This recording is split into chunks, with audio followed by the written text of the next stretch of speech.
আসসালামু আলাইকুম। আপনারা আছেন পাঠশালা 365 এর সঙ্গে। আমন্ত্রণ জানাচ্ছি বাংলা 20টি প্রশ্ন উত্তর এবং সুন্দর ব্যাখ্যা সহ আলোচনায়। 1 নম্বর, হরপ্রসাদ শাস্ত্রী চর্যাপদ যে গ্রন্থে প্রকাশ করেছিলেন তার নাম? খ. হাজার বছরের পুরাণ বাংলা ভাষায় বৌদ্ধ গান ও দোহা। 2 নম্বর, খনার বচনের মূল ভাব কি? ক. শুদ্ধ জীবনযাপন রীতি। 3 নম্বর, পথের দাবি উপন্যাসটির রচয়িতাকে? খ. শরৎচন্দ্র চট্টোপাধ্যায়। 4 নম্বর, মুক্তিযুদ্ধভিত্তিক উপন্যাস কোনটি? খ. জীবন ও রাজনীতির বাস্তবতা। জীবন ও রাজনৈতিক বাস্তবতা হল মুক্তিযুদ্ধভিত্তিক উপন্যাস। 5 নম্বর, অপদেবতা শব্দে অপ উপসর্গটি কি অর্থে ব্যবহৃত হয়েছে? ক. মন্দ অর্থে। 6 নম্বর, আমি শব্দটি কোন লিঙ্গ? গ. উভলিঙ্গ। 7 নম্বর, পর্বত এর সমার্থক শব্দ নয় কোনটি? গ. শিলা। শিলা পর্বতের সমার্থক শব্দ নয়, শিলা। 8 নম্বর, মনোযোগ শব্দটি কোন সন্ধিতে গঠিত? মনোযোগ। গ. বিসর্গ সন্ধিতে গঠিত। 9 নম্বর, তালব্য বর্ণ কোনগুলো? তালব্য বর্ণ ঘ, রস্যই, বর্গের জ, ইয়, অন্তস্থ। 10 নম্বর, ক্রিয়া বা ধাতুর পরে যে প্রত্যয় যুক্ত হয় তাকে কি বলে? তাকে বলা হয় কৃৎ প্রত্যয়। ক্রিয়া বা ধাতুর পরে যে প্রত্যয় যুক্ত হয় তাকে কৃৎ প্রত্যয় বলে। 11 নম্বর, বাংলা ভাষায় কয়টি যতি বা সেড চিহ্নের প্রচলন আছে? ক. 12টি। 12 নম্বর, পাপ মুক্ত। পাপ হতে মুক্ত কোন সমাস?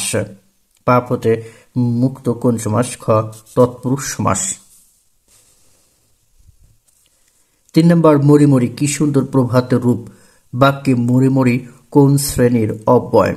মরিমরি প্রভাতের। মরিমরি কি সুন্দর প্রভাতের রূপ বাক্যে মরিমরি কোন শ্রেণীর অব্যয়? গ. অনন্যই অব্যয়। 14 নম্বর, নিচের কোনটি তৎসম উপসর্গ? তৎসম উপসর্গ হল ক. প্র।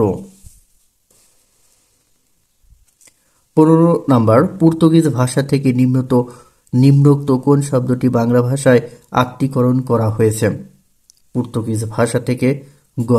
বালতি। পর্তুগিজ ভাষা থেকে বালতি শব্দটি বাংলা ভাষা আত্মীকরণ করা হয়েছে। 16 নম্বর, নিচের বাক্যে নিম্নরেখ শব্দটি কোন কারকে কোন বিভক্তি? তাস খেলে কত ছেলে পড়া নষ্ট করে। এখানে তাস কোন কারকে কোন বিভক্তি? ক. করণে শূন্য বিভক্তি। 17 নম্বর, মাথা খাও পত্র দিতে ভুলো না। এখানে মাথা খাওয়ার অর্থ কি? 17 ক. দিব্যি দেওয়া।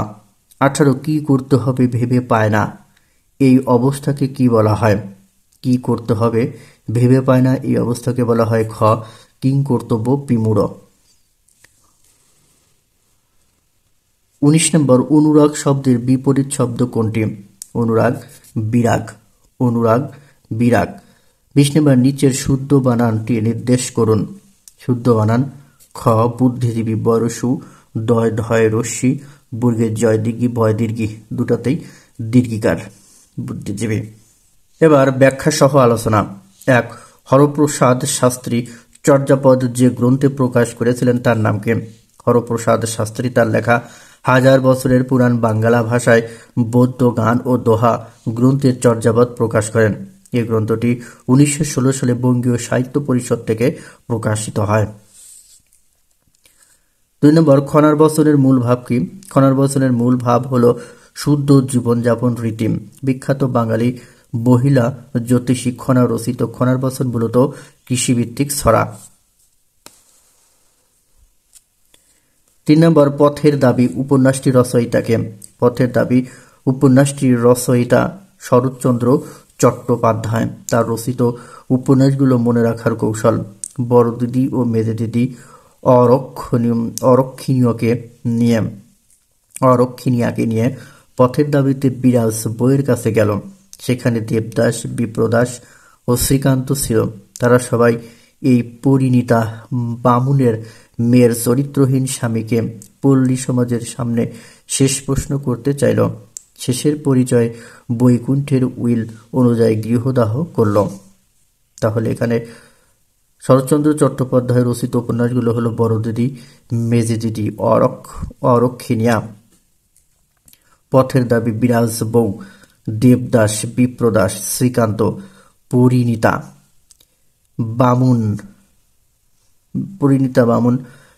বামুনের মেয়ে, চরিত্রহীন, পল্লী সমাজ, শেষ প্রশ্ন, শেষের পরিচয়, বৈকুণ্ঠের উইল এবং গৃহদাহ। এগুলো হলো শরৎচন্দ্র চট্টোপাধ্যায় রচিত উপন্যাস। এর মধ্যে শ্রীকান্ত তার বিখ্যাত উপন্যাস। 4 নম্বর, মুক্তিযুদ্ধ ভিত্তিক উপন্যাস কোনটি? জীবন ও রাজনৈতিক বাস্তবতা, 1987, লেখক শহীদুল জহির রচিত মুক্তিযুদ্ধ ভিত্তিক উপন্যাস। জীবন ও রাজনৈতিক বাস্তবতা। 5 নম্বর, অপদেবতা শব্দে অপ উপসর্গটি কি অর্থে ব্যবহৃত হয়েছে? অপদেবতা শব্দে অপ উপসর্গটি মন্দ অর্থে ব্যবহৃত হয়েছে। অপ তৎসম বা সংস্কৃত উপসর্গ। 6 নম্বর, আমি শব্দটি কোন লিঙ্গ? আমি শব্দটি উভলিঙ্গ, কারণ আমি দ্বারা পুরুষ ও স্ত্রীবাচক উভয়কে বোঝায়। 7 নম্বর, পর্বত এর সমার্থক শব্দ নয় কোনটি? শিলা শব্দটি পর্বতের সমার্থক শব্দ নয়। পাহাড়, গিরি, শৈলী পর্বতের সমার্থক শব্দ। 8 নম্বর, মনোযোগ শব্দটি কোন সন্ধিতে গঠিত? মনোযোগ শব্দটি বিসর্গ সন্ধিতে গঠিত। মনো প্লাস যোগ, মনোযোগ। গুরুত্বপূর্ণ বিসর্গ সন্ধি: নিরন্ন, নি প্লাস অন্ন, নমস্কার, নম প্লাস কার, দুষ্কৃতি, দু প্লাস কৃতি, দুর্নীতি, দু প্লাস নিরি, দুর্নীতি। 9 নম্বর, তালব্য বর্ণ কোনগুলো? রস্যই বর্গের জ, ইয় অন্তস্থ তালব্য বর্ণ। জিহ্বার তালু থেকে যে বর্ণ উচ্চারিত হয় তাকে তালব্য বর্ণ বলে। রস্যই বর্গের জ, ইয় অন্তস্থ দীর্ঘই চ, ছ, ঝ, মূর্ধন্য ষ, তালব্য স তালব্য বর্ণের উদাহরণ। 10 নম্বর, ক্রিয়ার ধাতুর পরে যে প্রত্যয় যুক্ত হয় তাকে কি বলে? ক্রিয়া বা ধাতুর পরে যে প্রত্যয় যুক্ত হয় তাকে কৃৎ প্রত্যয় বলে। শব্দমূলের পরে যে প্রত্যয় যুক্ত হয় তাকে তদ্ধিত প্রত্যয় বলে। 11, বাংলা ভাষায় কয়টি জ্যোতি বা ছেদ চিহ্নের প্রচলন আছে? জ্যোতি চিহ্নের সংখ্যা মূলত কয়টি তাও স্পষ্ট করে বলা হয়নি। নবম দশম শ্রেণীর নতুন ব্যাকরণ অনুসারে 14টি, ব্যাখ্যা দেওয়া আছে 13টি, পৃষ্ঠা 103। আবার বাংলা একাডেমির প্রমিত বাংলা ব্যাকরণ অনুসারে 16টি, বর্তমানে প্রচলিত আছে 12টি। 12 নম্বর, পাপ মুক্ত, পাপ হতে মুক্ত কোন সমাস?